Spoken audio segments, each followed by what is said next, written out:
Today we talk about part 2 of the science of becoming oneself, and we are going to focus on releasing and understanding our divine love, our true nature, which is love. We look for love everywhere. It is the most important thing in our life. When you think about your life, it is completely based on searching for and finding love. That's what the foundation is of everything that we're doing. We're looking for love. It is the most precious thing. We look for it in our parents. We look for it in our lovers, our spouses, our children, our friends, our teachers. We are constantly looking for love. And what's interesting is we look for love under conditions that we expect it to be in. We have patterns, cultural understandings in us that require certain things to be present in order for us to feel like we're loved.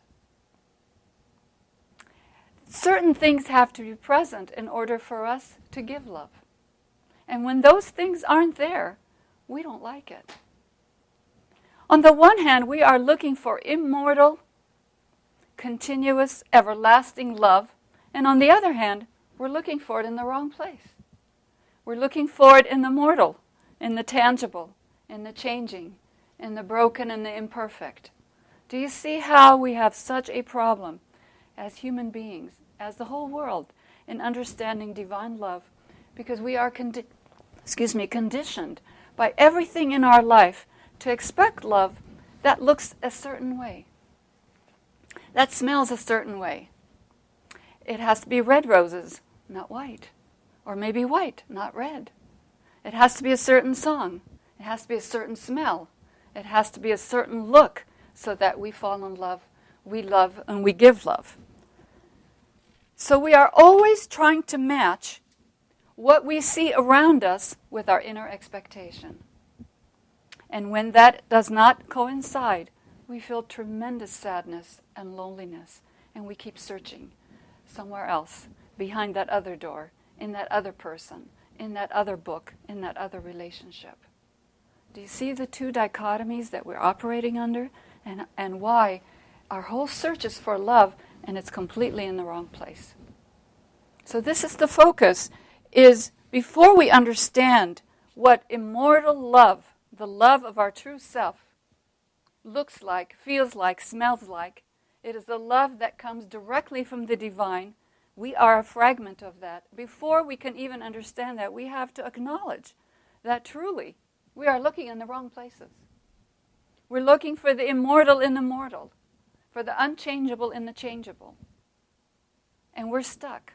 Because if it doesn't fit our expectation, we feel such tremendous grief, tremendous sadness, tremendous depression. Because it doesn't meet our expectation. It doesn't feel like, look like, smell like, touch like what we expect. When I understood this, I thought, wow. Then the result is I can't help but love anything, under any circumstance. It's really a realization that will free us. So we're going to find out what are the conditions that we expect that are always changeable, and we are looking for the unchangeable in it. We're going to look at that and see that they're not always the same. We're going to see, where are we looking? Where are we looking for the kind of love that we want? And we're going to see in this entire month-long process that the love that we are seeking, the true love that we know exists, we know it, is really in ourselves, in our higher self, our true self. That's exactly where it is. And it is from there it is going to flow out. When we see that in ourselves, we're going to see it in others. We're going to see it in conditions, in humanity, everywhere. And this month, you are going to do this work. If you want to find your true self, it's going to be the month of love. And you're going to see how it works for you. You're going to find, affirm, and release the lovable person that you are. That's so hard for people to understand, that they are a lovable person. And because we treat other people the way we treat ourselves, how do we treat other people in a loving way when we don't treat ourselves in a loving way? So this is what we're going to look at. So the first thing that I'm going to do during this period is discuss all the different parts of this passage and see if we can find some intuitive understanding, a linking to what this teacher is saying. So the first thing is there is a love that fears nothing. I'd like that kind of love, wouldn't you? That fears absolutely nothing. What do we fear? Fear, the teaching tells us, is complete astral energy. We fear everything. We fear change. We fear death. We fear aging. We fear sickness. We fear emotions, loneliness, not being accepted, not being wanted, not measuring up.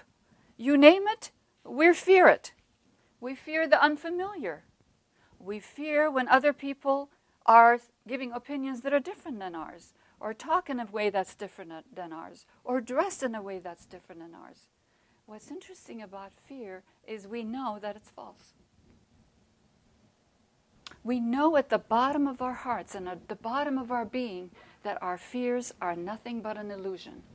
They are an astral illusion. In reality, they don't exist, but they rule everything that we do. Do you see the confrontation that we have inside of us? We know it's fake, yet we let it operate. We know it's an illusion, yet we believe it. That's so interesting. And it conditions everything in our system, in our body. It takes our joy away from us. It takes our positive outlook on life away from us. So fear is ever present as long as we stay in our emotional illusions and deceptions. That's where fear is. This is a love that fears absolutely nothing. Absolutely nothing. Can we look at ourselves and say, well, I'm not perfect, but that's not a cause for fear for me. I'm still going to find the love that I am.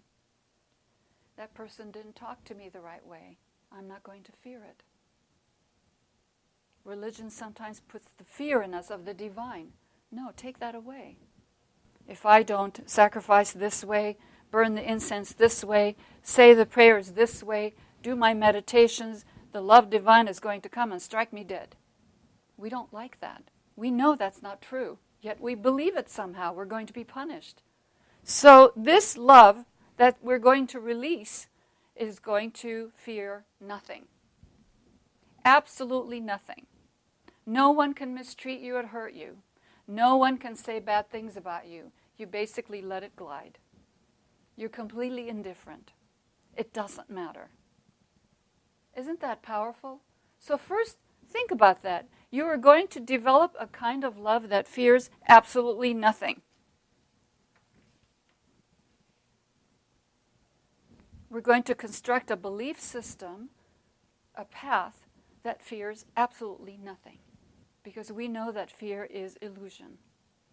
And as soon as we deconstruct that illusionary body, what is replaced by the intuition, the higher bodies. Then the truth will come out and we will see what is immortal and unchanging. So divine love does not fear, has no loneliness, there's no failure, there's no illness, there's no self-deception, there's no death, there's no abandonment, there is no insecurity. It is completely fearless. Divine love, though, asks us, and you'll see this in many scriptures, it asks us, requires us to give up our attachment. To what? To every pain, every memory, every loss, every grief, every sadness. It says, give it to me. Give it up. Give it to me. It doesn't belong to you. Love knows no fear. It expects us to be open and secure in our heart. Isn't that beautiful? To feel secure. So you're going to think about that this entire month. What does it mean to have no fear? What am I afraid of? And you'll see that the fears that we have no basis, in fact. They really don't. This is Gita Saradarian, and I would like to thank you for your interest in this video lecture. We have books, booklets, and spiritual study courses on this very topic. Please visit us at tsgfoundation.org for more information on all TSG Foundation products and services. Thank you.